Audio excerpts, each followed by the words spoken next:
Hello বন্ধুগণ, আজকের বিষয় হচ্ছে রাগ। কারণ রাগ মানুষের জীবন বদলে দেয়। আপনি রাগের সময় যে কথাগুলো বলেন সেই কথা মানুষের সম্পর্ক ভেঙে দেয়। তাই রাগের সময় চুপ থাকাটাই বেস্ট। রাগ এমনই জিনিস যে তার প্রিয় মানুষের ওপর হাত তুলতেও বাধ্য করে। শুধু হাত তোলাই নয়, মানুষকে হত্যাও করে দেয় এই রাগের জন্য।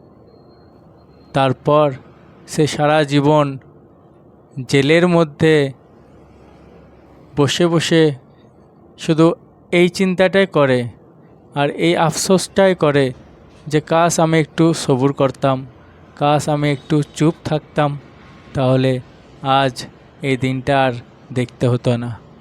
তাই কি বলি, রাগ মানুষের শত্রু। রাগ এলে যতটা চুপ থাকবেন ততটাই ভালো। পরে বোঝাপড়া করে নেবেন।